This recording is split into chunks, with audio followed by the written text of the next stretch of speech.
Earth has a surface area of almost 197 million square miles, and more than 2/3 of it is covered by water. To this day, a great majority of our oceans and seas remain vastly unexplored. We know more about the secrets and enigmas of the lunar surface than we do about the world's waters. For as long as there have been eyewitness reports of UFOs in our skies, there have been similar reports of so-called USO's, or unidentified submerged objects, in our oceans. A USO is a UFO that goes into or out of water. In fact, UFOs and USOs are probably the same things. A UFO becomes a USO when it's no longer flying and submerges. For the first time ever, explore the mysteries of this most elusive class of UFO. Be nice if the Navy would tell us about all their observations of such craft. It is definitely possible to have an underwater vehicle at supersonic speed. From reports that the lost city of Atlantis is a secret base for USOs. The legend of Atlantis is based on knowledge that such a base exists today. To an eyewitness account recorded in Christopher Columbus's journal in 1492. They saw it going up and down in the night. To the world's only government-documented USO incident, a dramatic event off the coast of Nova Scotia, Canada. On the night of October 4, 1967, a UFO was seen to hover over the waters of Shank Harbor, tilted to a 45-degree angle, and descended rapidly to the water surface, producing a flash and the sound of an explosion. According to researchers, deep-sea UFOs continue to lurk through the uncharted waters of Earth. Have UFOs visited our planet? Or are they already here?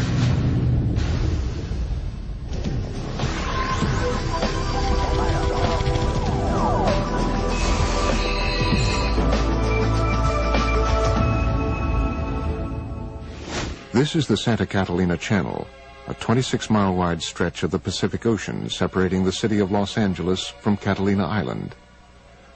According to experts, these waters, portions of which might be as deep as Mount Everest is high, may contain some of the world's darkest mysteries. You are seeing an unidentified flying object. It is not a hoax. It is real. The film was taken by Leland Hansen while filming Catalina Island from a helicopter.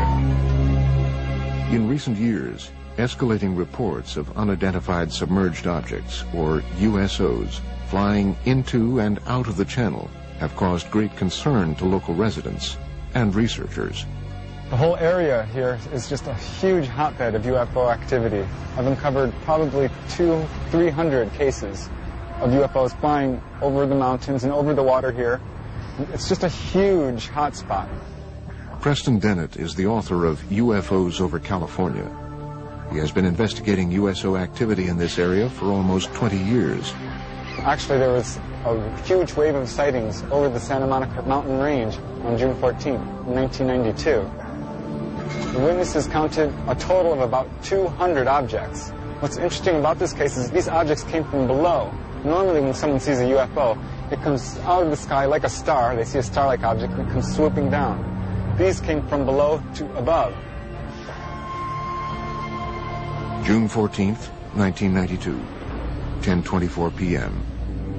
For almost 2 minutes, the waters of the Pacific Ocean explode with light as hundreds of bright, disc-like craft are witnessed flying out of the water together.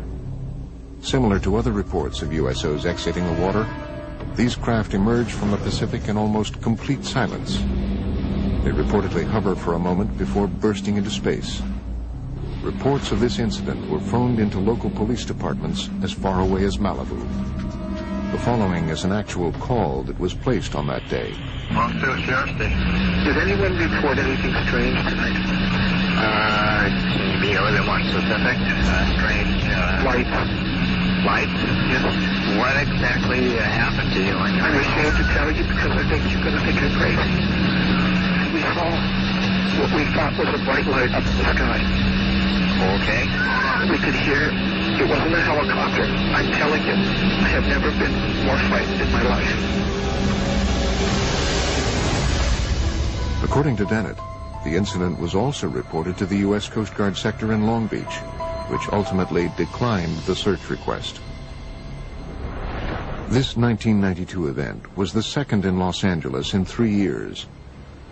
On the dark, foggy morning of February 7th, 1989, scuba divers, boat sonar systems, and people on the shore witness a long, dark, unidentified craft dive out of the Pacific. For about 90 seconds, the USO rests just above the surface before emitting about a dozen smaller, fast-moving objects. 60 seconds later, the craft dives back underwater. Its last reported sonar heading was south toward the Santa Catalina Channel before it disappeared. And it involved dozens of objects which were seen off the coast of Marina del Rey. On occasion, some of these craft would emit smaller craft, about 20 feet in diameter. And these were seen moving underneath the surface of the ocean, and they were coming in and out of the water. As the 1947 incident at Roswell sparked worldwide curiosity about flying saucers, these events near Los Angeles have sparked a current wave of research into the capabilities and threats of so-called USOs. The oceans of the world covering, 70% of the planet, they hide a lot of history and a lot of mystery. There's a very good reason for a whole society of creatures, sentient creatures, advanced creatures living underwater because nobody goes there. It's fascinating to think of the underwater UFOs because they know a lot about this planet that you and I don't know. Unique to the USO phenomenon is the reported ability of these craft to multiply and break apart. One such astounding case has become known as the Golfo Nuevo event. On February 8, 1960, the Argentinian Navy is on alert as they track two unidentified submarine-like objects in its waters, thought to be American subs. Then, according to reports, the underwater objects are seen on sonar to break apart and fly out of the water. Sonar contact, 173, 438 yards. Bridge contact, sonar contact, 173, 438 yards. Two gigantic submarines sighted by the Argentinian Navy in 1960 inexplicably multiplied into 6 other submarine objects. The Argentinians were never able to catch them or destroy them because the objects simply disappeared. The case even caught the attention of the Soviet Union's most senior officials. Nikita Khrushchev, who was the leader of the Soviet Union at the time, was so much intrigued by the whole story that he sent his diplomatic attaché in Buenos Aires to find out what's been going on. While some researchers contend that these reported cases might be nothing more than military submarines firing torpedoes, others argue that submarines were not capable of firing 6 or more objects in 1960. Late USO researcher Ivan T. Sanderson's 1970 book, Invisible Residents, was the first to analyze the USO phenomenon. He reports on another remarkable example of USO behavior. In March 1963, the U.S. Navy submarine exercise is progressing as planned 100 miles off Puerto Rico.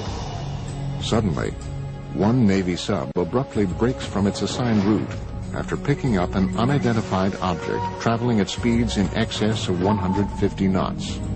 The submarines are astonished by the depth at which the unidentified craft is moving, 20,000 feet underwater.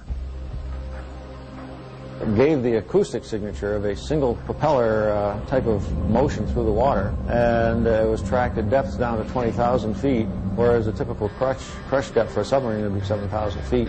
So this thing, whatever it was exceeding the technical capabilities of submarines at that time and even today.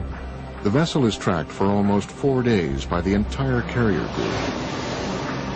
The object would reportedly propel away at impossible speeds and then stop and rest, allowing for continued tracking by the Navy. Reports about this event were sent back to Sinclair Fleet Headquarters in Norfolk, Virginia. However, an official determination into what was seen on sonar